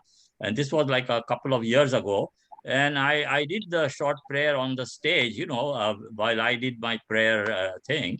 And lo and behold, it did rain on that day, So who knows, I mean, God is our last hope. Thank you very much for that wonderful discussion. This is an important aspect of the Jashn-e Tirgan celebration. Now, there may be somebody very knowledgeable here who would like to share, so please put your hand up. But now it's important to realize that the archer Eresh, who was supposed to have fired this arrow to settle a dispute between the Turanians and the Zoroastrian empire, settled this dispute without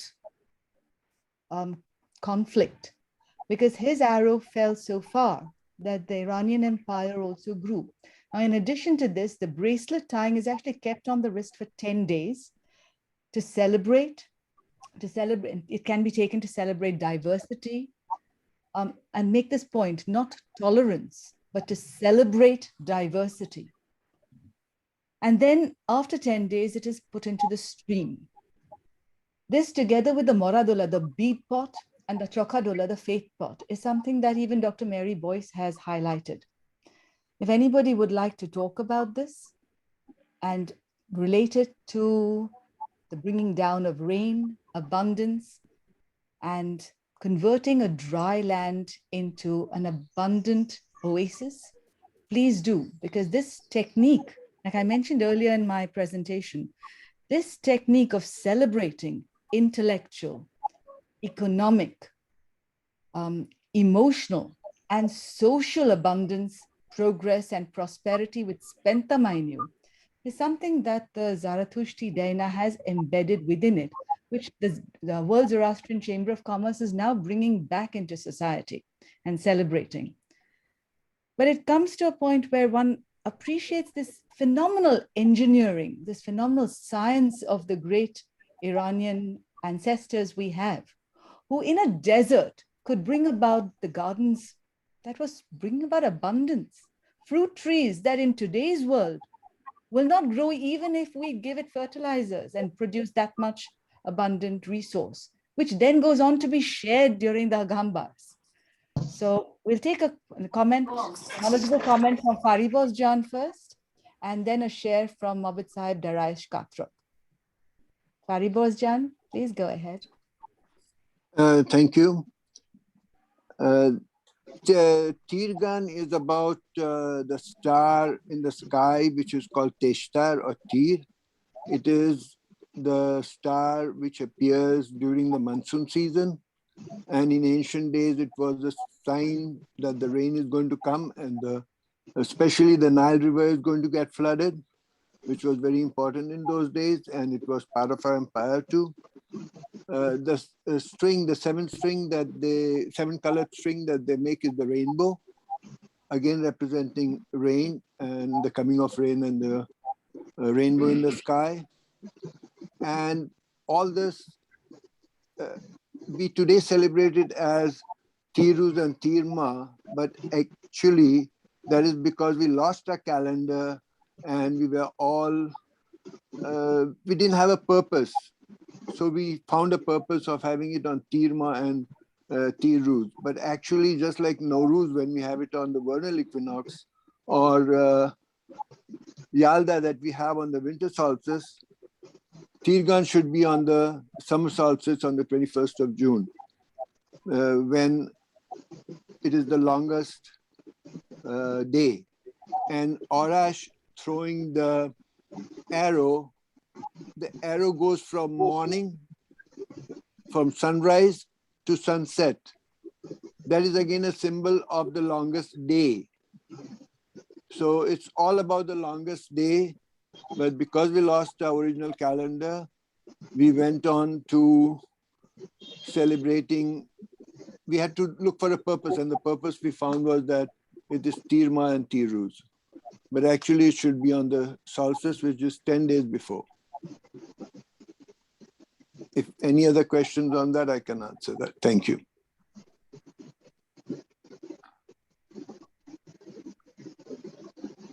Thank you very much for that, Faribos Jan, Tirgan Khojestibad to you and everyone else. Now may we please have Daraish Katrak Sahib, who would like to share something with us. Daraish Sahib, please put your hand up. Thank you. Thank you, Doctor. Yazdan Panabad. There's your Shadbad. Yazdan Panabad, Behnam Izzat Panabad, to respected your mother also. I hope, Mom, you're keeping well. I just heard that you're a fall. Sorry, it's a little personal, but I feel that I should be asking about your health today, and hope you're feeling good. Now, Dr. Karishma, when I asked you whether I can share a little, at that point of time, I didn't hear anyone talking about, erection. And I thought that I will fail in my duty in sharing a little knowledge that I got about, the history of Iran. So you very beautifully, you have already spoken. I will not be taking a long time on that, but one should not really forget the legend surrounding this, Tirgan.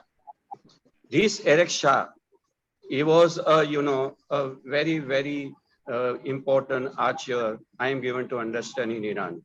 And he was selected. He was selected, to fire the arrow from the peak of Damavan holy mountain. At that point of time, King Minoche and Aprasia were in war, and they wanted to resolve the border issue. And this Erek Shah was selected, and he fired the arrow. And where it fell, like someone already said about it, it fell, and that was the problem where the arrow fell beside the border of Iran, and Turan.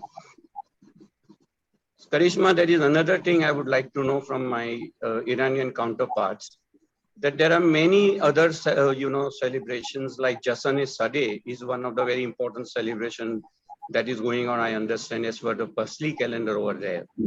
In my small way in Bombay, where I reside, I also want to do this beginning and follow our old age traditions.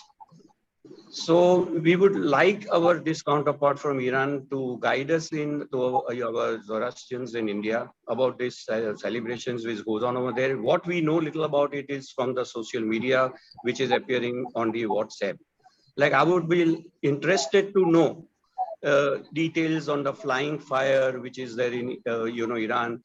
I am given to understand that there are deserts, shrines also that exist, even today in Iran.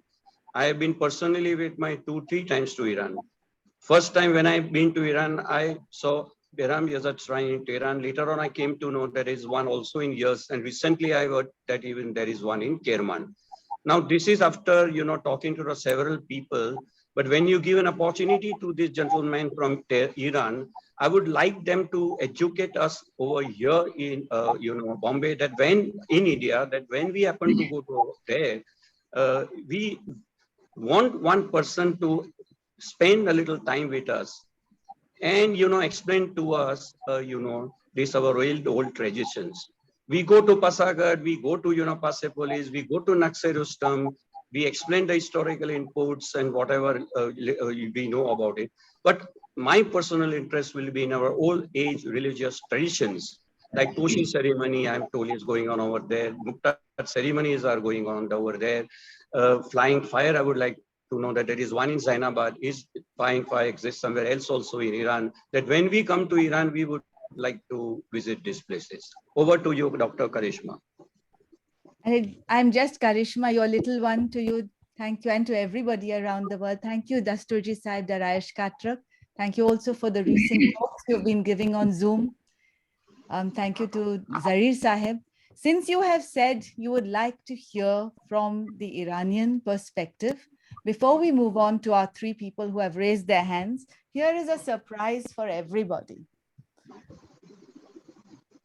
And I will just connect the speaker. This is Mobed Sahib Firuzgari. And I will just connect the speaker so that you can hear his very special message. Give me a moment, please.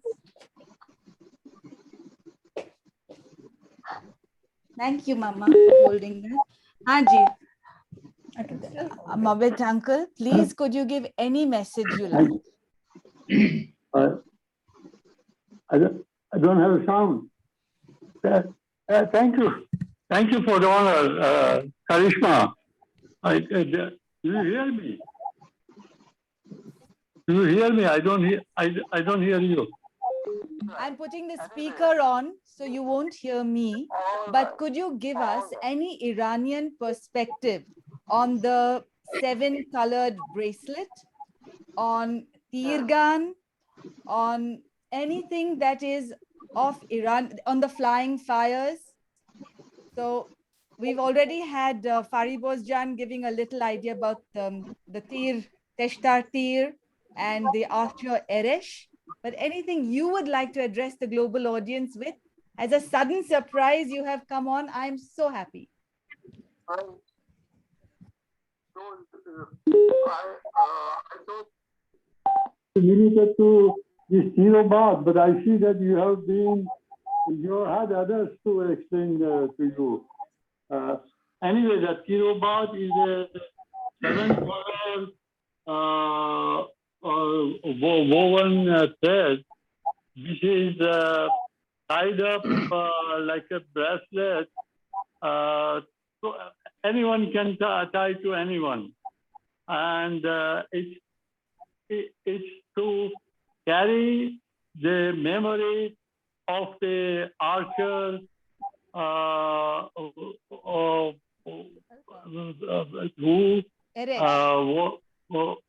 was the cause of he had been Arash had accepted to act as the archer who you see the war between the Iranians and the Turanians had come to a stage where Turanians had occupied a part of Iran. But then in those days now, all over Shahnama, we have the wars are not just ended by fighting, by the result of fighting. there is always dialogue. And this time, the dialogue was all that you get an archer and let him throw an arrow, and wherever the arrow falls, we will accept it as the Iranian border, in spite of our having occupied all those areas. So Arash, mythological as this, he puts all his entire life and energy into that arrow. That now that arrow is tir. Tir also is a short form of Hysteria. Hysteria, which is the star, the rain star, and what we are talking about, the month of Tir and this. And it was in the month of Tir on the day of Hysteria. That arrow was released with such a strength that it took 10 days from the day of Hysteria, from the day of Tir to the day of Bad, which is Govad. Govad is 10 days after Hysteria, after Tir. Now, in order to maintain the memory of that sacrifice, because Arash sacrificed, he just passed away after that. He had no strength left in him. He had put all his strength into that arrow, into the force of that arrow. Of course, the Sharia and Bad, which is Vayo, or the air, the wind, help this arrow to go further and further, and stayed between from the day Sharia when it was released until the day of Vayu or Goad or Bad. So it's called Hero Bad. And to maintain that memory, to maintain that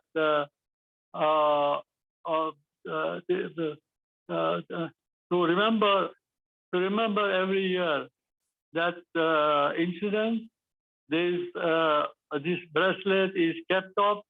It is tied on the day of Hysteria and is open and left to air and thrown. Let air somewhere in the height on the terrace, on the home terrace or somewhere, so that the wind carries it to some distance. So that's all I know about it. Our deepest gratitude to you for explaining it to us. Thank you. Thank you. Everybody will be very happy. Thank you for giving me the honor. Thank you, Karishma. It is our honor. And look at your enthusiasm with the question just put to you. You are willing to address the global audience. I'm so happy this happened. Thank you for the question originally, our mighty auntie. Thank you for your comment, Daraish Sahib. Thank you very much, uncle. Stay with us if you're in the mood. Ask him about Dregobyu and the Regobyu. We will now take a question from Maruk Tamboli, and my gratitude also to Baba Meher for introducing me back to Mobet Firuzgari, who knew my grandfather and grandmother over 50, 60 years ago. I was only able to learn all this over the last year. Thank you very much, Baba. Right, Maruk ji, go ahead. I have two questions. I just saw on Facebook the home ceremony done in Iran. I was under the impression that that home was not to be found anywhere. I would like to know, what is home really? And what is the Gujarati name for it? What is the English name for it? And I have another question, which is very basic and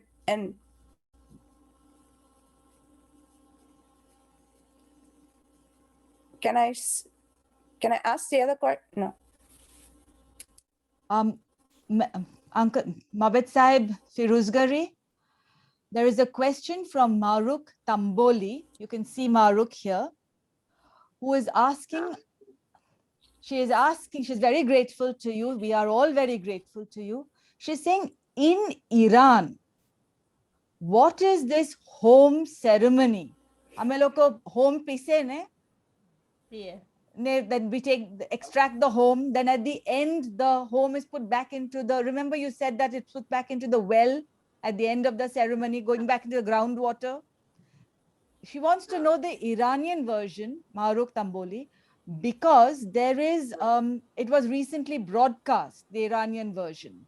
Could you explain about the home? 1 minute, let me connect the speaker. Wait. Homa. Our site is Homa. It's a plant. It's a how can I say little sort of thorny plant, and we use the dried part, the yellow, the dried Homa plant. It's a bushy plant. Now those were used in the original Aryan, Indo-Aryan days also. And the Sanskrit, the Hindus is Sauma. Many of the S's in Hindus have been converted into S. Just like Asura went for Ahura or Ahura, the topmost powerful creator. So Homa is available in the Tehran, in the Iranian mountains, Iranian and Afghanistan. It's hardly available in India. I always used to supply it to our Bada Dasturjis in Ulwada and Mumbai and all from Iran. So my gift to them from Iran, or whenever they visited Iran as a tourist, I would have a parcel of Homa straps to offer them. That is that has to be pounded and the juice extracted, but not just pounding and extracting. It is sanctified. It's sanctifying the vegetable creation and water creation. There is also goat's milk. So animal products, animal creation, vegetation creation, and water creation. And of course, the knife used in cutting the Homa slabs is metallic, and all six different sorts of creation are sanctified by praying yasna, what is called the inner liturgy ceremony. That way, yes. So during a long process of reciting the 72 charges of yasna, this home is prepared, and then the final product, the final sanctified, what is called para homa, is first offer to the well water, because well water is supposed to be from underground water vein, which is supposed to be collecting the waters all around the earth, and that's how it was. Now this pounding of the Homa used to be very ancient, and the Havan Gate. You see, it is pounded in the with a mortar and pestle. Mortar and pestle in Farsi is Havan, and our Havan Gate was the time when the priest would the sound of the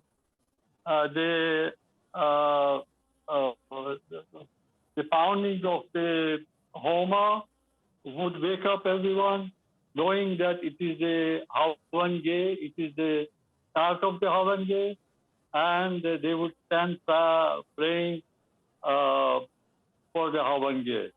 So that was the announcement of the Havan Gate also. So that's how Homa is in Iran also. It was all, of course, it is not done to the best required details. For example, the 9 days, what we call Noshra, or now the words don't come easily for me. The Barishnum. The Barishnum rituals and all are not done to that extent as used to be. But still, the prayers and all we do, and lots of prayer devotees believe in that, and they come on that day to collect, to drink they prepare the sanctified juice. Some take home for the sick people, and they have a strong faith that it cures, it gets rid of their problems and illness and all. So that's how it's done in Iran. Thank you so much. Thank you very much for that answer, Nastuji Firozgari. Thank you so much. Thank you, Krishna, for allowing me to ask that question. Thank you. Thank you. I have one more question. May I ask Thank it? you, Parag. One, Uncle, thank you very much. Stay with us. Maruk's auntie is saying thank you. Maruk is saying thank you very much for answering the question in so much detail. She says fantastic explanation. Another lady called Armaiti Anand Sagar is saying, so thank you. And of course, we owe a debt of gratitude to Baba Meher for enabling this. Thank you. She has one more question.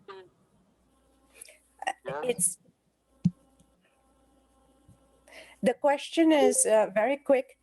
I hear the word Zarathustra, Jarthos. What is the true pronunciation of the name of our prophet? And also I hear Ahura Mazda. Which is the correct pronunciation, please? I heard Zarathustra. What was the second? Ahura Mazda. Ahura Mazda. You also have a beautiful meaning, translation, and Zartosh. So both. 1 minute, let me turn the speaker on.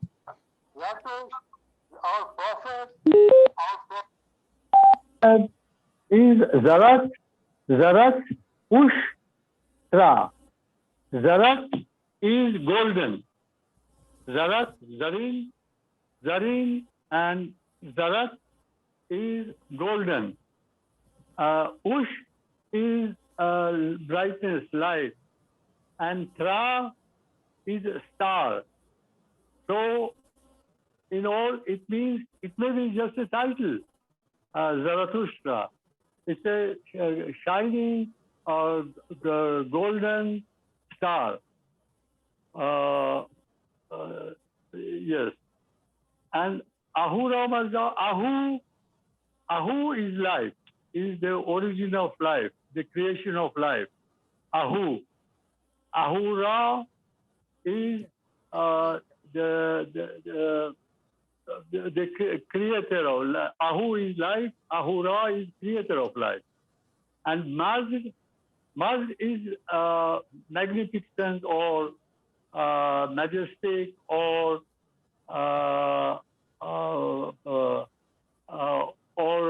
supreme. Maz is supreme. Da comes from Dana, means wise, knowledgeable.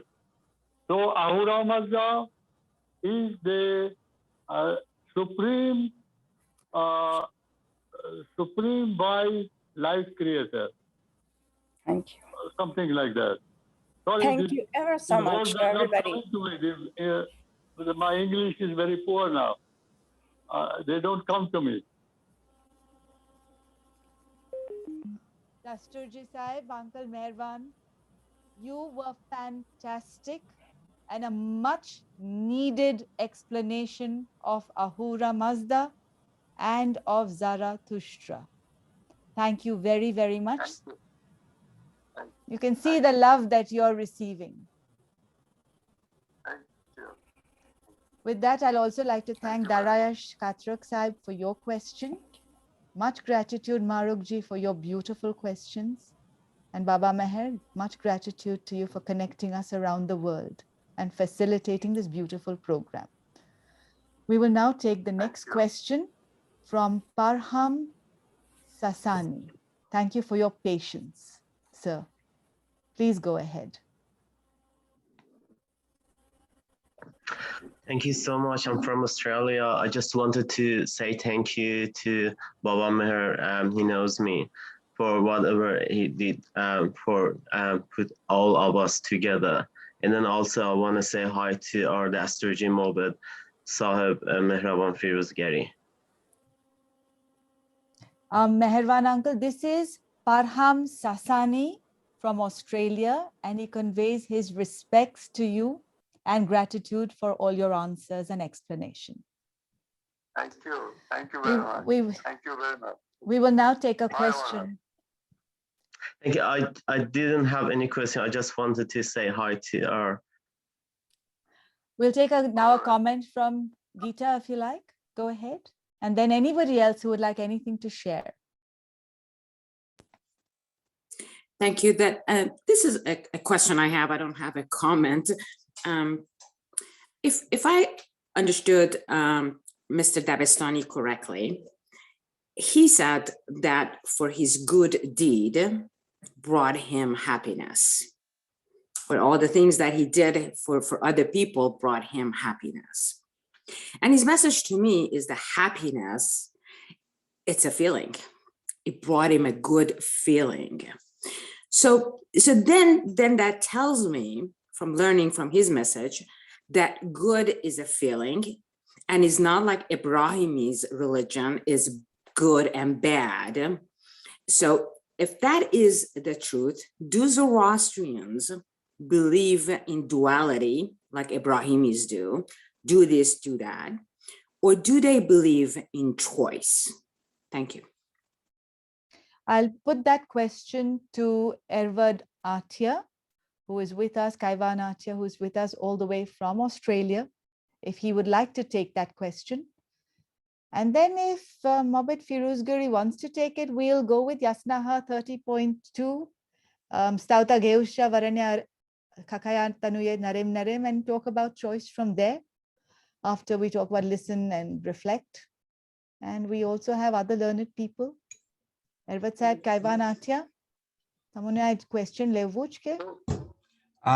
Yeah, very, very briefly, our religion has, coming back to again our mind, where we need to make a choice between good and bad, or what path we want to tread, and based on the choices we make, we will then be judged And accordingly, we will go to either Garotman, not Garotman base because that's the highest standing, but we will go either to one of the stations in heaven or one of the stations in hell. And if our good and bad deeds are equal, we will go to a place, where it is equal. So that's all I wanted to say.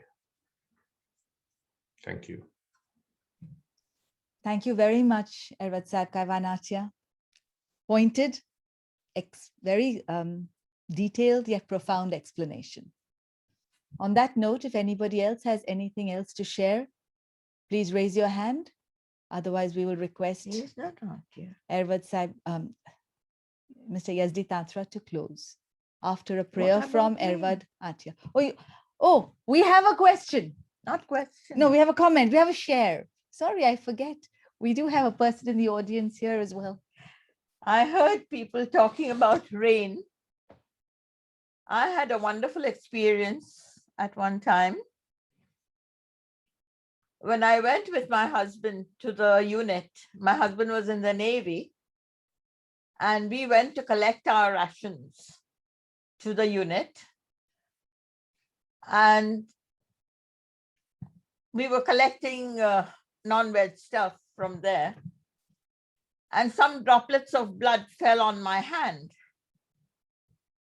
So I told my husband, I want water. I want water immediately. I want to wash off that blood from my hand. He said, wait till we go home. You won't find any water over here just now, unless you want to dip your hand in dirty water. I said, no, but I must have water. Please see if there is any water in the Jeep. He couldn't find any water for me. When we sat down in the Jeep, and I just took my hand out like that, it started raining. We went home and we phoned up all the different areas of Bangalore to find out if it had rained anywhere. You won't believe it, but there was no rain anywhere in Bangalore except in that place where we were. Well, that is the story of prayers. I prayed and I got water. I'm an alternative medical practitioner and I do healing with prayers. We have an academy where we teach students, and a lot of backward students have come to us whose parents have cried to me and said, please do something about my child. And all I have done is pranic healing with my breathing and prayers. Dadare Jehandar and Kulbala Dafeshavat. And with those prayers, every now and again for them, with a glass of water or a tub of water, where I have shaken my hand into it with salt in the water, so that it doesn't come on me, but it goes into the water and the water goes straight into the toilet. When I've done those prayers for those children, year after year, you won't believe it, but each child has gone out of school with honors, with first class. And today we know that most of them are doctors, engineers, MBAs, and so on.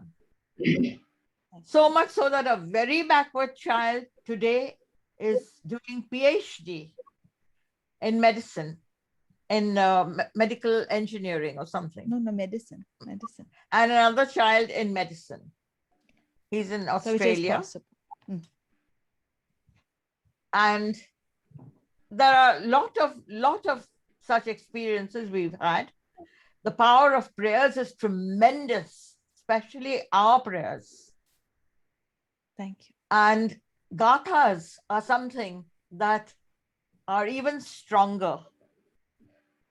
We do our own gathas every year at the time of gatha, at the time of the end of the year, 5 days.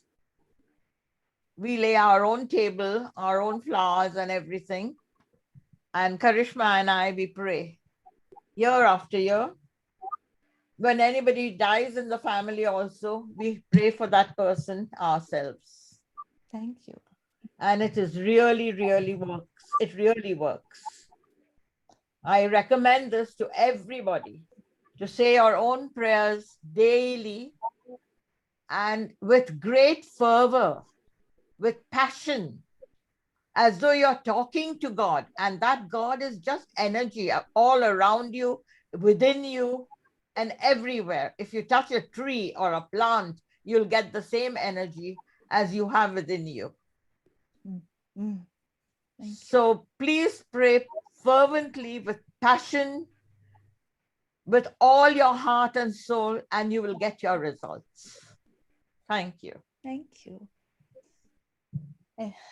Pray for others more than for yourself.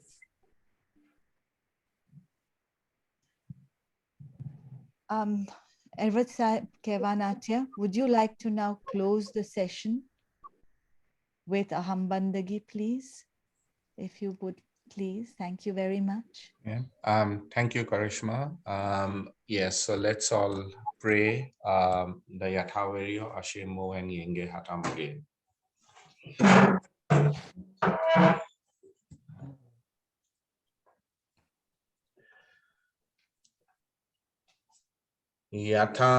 Yathaviryo Atharatu Asachidhacha Vangeus Dasda Maningo Shotananam Angyos Mazdai Satrem Cha Aurai Aim Dare Gubyo Daradvastarem Asem Vahu Vestem Asti Ustasti Ustamai Yadashai Veshtaya Shem Yenge Hatamat Yasne Paiti Vango Mazda Huro Veda Asata Cha Yangam Cha Tascha Tauscha Yazamaide.